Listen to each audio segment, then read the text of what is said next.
조연이 해봐. 네, 여러분들은 장애인 하면 어떤 느낌을 받습니까?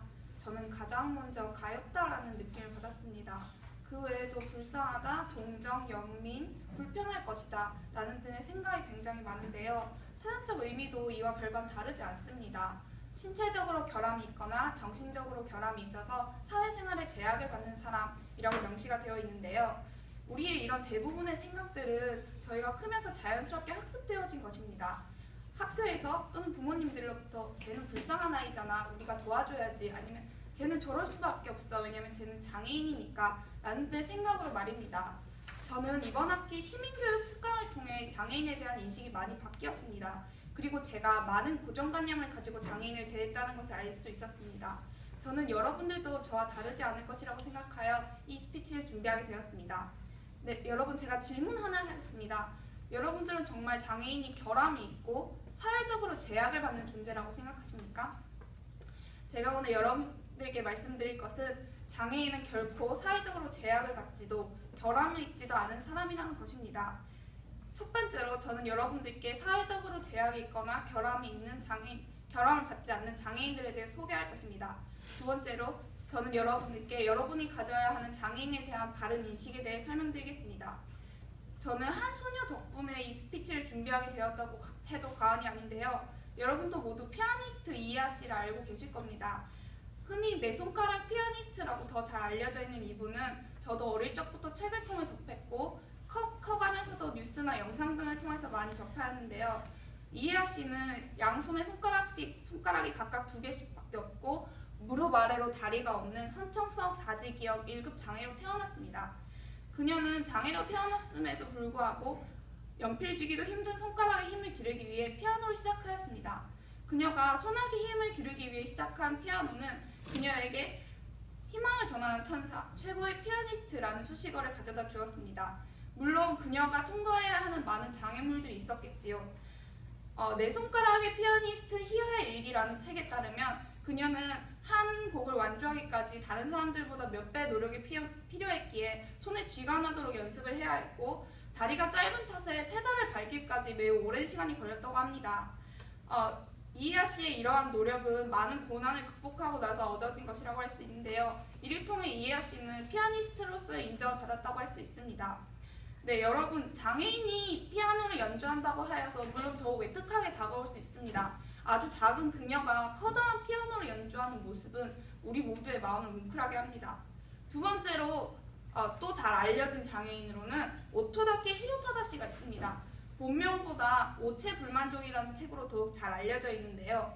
그는 태어날 때부터 팔다리가 없었습니다. 그리고 다 자란 성인이 된 후에도 그의 팔다리는 고작 10cm 남짓에 불과했습니다. 하지만 그는 자신의 장애를 불행하다고 생각하지 않았습니다. 오히려 초개성적이라고 말하며 자신의 장애와 행복은 아무런 상관관계가 없다고 말했습니다. 그의 저서에 따르면 그는 자신의 저서에 자신의 초, 중, 고 대학 생활을 아주 위트있게 풀어냈고 그 팔다리가 없는 그의 취미생활은 달리기, 수영, 농구 등이라고 합니다. 누구나 그의 강연을 들은 뒤에 그가 장애인이라고 생각하는 사람은 단 한 명도 없습니다. 그의 신체적 결함은 마치 서양인보다 코가 낮은 우리 동양인 같은 그런 느낌을 받게 합니다. 우리 동양인이 코가 낮다고 해도 숨을 쉬지 못하는 건 아닌 것처럼 그의 팔다리가 짧다고 해서 그가 못하는 일은 없습니다. 그는 리포터, 동화 작가, 교사로서 활발히 활동하고 있으며 저는 그를 장애인은 가엾다, 장애인은 불편하다라는 고정관념을 없애는 표본이라고 생각합니다. 네, 제가 여러분들께 2명의 장애인들에 대해 설명을 드렸는데 어떠신가요? 그들이 아직도 불행하고 아니면 뭔가 조금 다른 사람들보다 모자란 존재라고 그렇게 생각되시나요? 여기 있는 대다수의 여러분들은 그 2사람은 정말 대단하다, 장애가 있음에도 불구하고 정말 많은 노력으로 다른 사람들보다 더 멋진 일을 하고 있다. 그런데 사실상 장애인들 중에서 저렇게 성공할 수 있는 사람이 몇 명이나 될까? 아주 극소수일 거야 라고 생각할 수도 있습니다. 제가 드릴 수 있는 답은 그럴 수도 있고 아닐 수도 있다는 것입니다. 그 2사람의 공통점이 무엇이라고 생각하세요?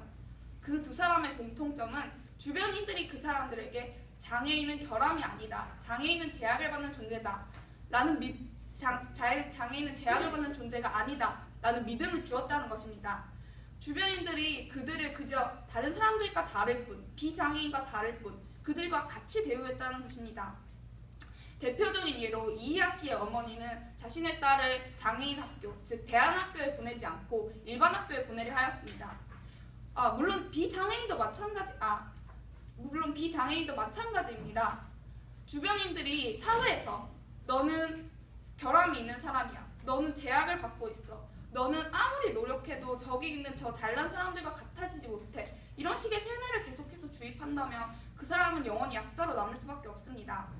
낙인 이론에 따르면 낙인 이론이란 한 집단에게 너는 어떠한 사람이다 라는 인식을 주입시키는 것입니다. 그러면 그 사람은 그런 식으로 살아가게 된다고 합니다. 사회에서 장애인들에게 너는 할 수 없을 것이다. 너에게는 그 일이 어려울 것이다. 라는 인식을 계속 하는 이유가 무엇이라고 생각하십니까? 왜 장애인에게는 너는 할 수 없다. 너는 어려울 것이다. 너에게는 힘든 일이 될 것이다. 라고 말하는 것입니까? 이러한 사회적 인식이 그들을 진정한 장애인으로 만드는 것입니다. 우리가 계속해서 그들에게 할 수 없다. 어려울 것이다. 라는 무의식적인 우리의 태도가 그들을 정말 장애인으로 만들어버리는 요소라고 생각합니다. 그들을 결함이 있고 제약이 있는 존재라고 생각하는 우리의 낙인이 장애인들을 장애인으로 만드는 진짜 낙인이라고 생각합니다. 물론 장애인이 비장애인에 비해서 노력이 많이 필요하다는 것은 인정합니다. 하지만 머리가 나쁜 사람이 머리 좋은 사람보다 실패할 것이다. 이게 맞는 말일까요? 아니라고 생각합니다. 마찬가지로 신체적으로 결함이 있거나 조금 부족한 사람이 다른 사람의 미래를 신체적으로 조금 부족하다고 해서 그 사람의 미래를 예측할 수 있습니까? 그 사람의 미래가 불행하다고 생각할 수 있을까요? 절대로 아닙니다. 이러한 인식이 장애인들을 진정으로 주저앉게 하는 요인이라고 생각합니다. 네, 저는 오늘 여러분들께 장애와 신체적으로 결함을 가지거나 정신적으로 결함이 있더라도 불구하고 성공한 두 장애인의 사례를 말씀드렸습니다.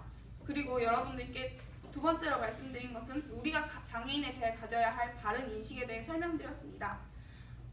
오토다케 히로다다 씨와 피아니스트 이희아 씨의 공통점, 주변인들이 그들을 장애인으로 대우하지 않았다는 겁니다. 비장애인과 다를 바 없이 그들을 똑같이 대우했다는 겁니다. 결함이 있거나 제약을 받는 사람이라고 생각하지 않았다는 것입니다. 우리가 장애인들에 대해 가져야 할 생각 또한 이런 것입니다. 장애인들을 결함이 있거나 제약을 받는 존재라고 생각하는 그 순간부터 장애인들을 신체적으로 결함이 있고 제약을 받는 그런 존재로 만들어지는 것입니다. 네, 여러분, 능력에는 장애가 없습니다. 장애인들을 대하는 우리의 시선 또한 그래야 할 것입니다. 감사합니다.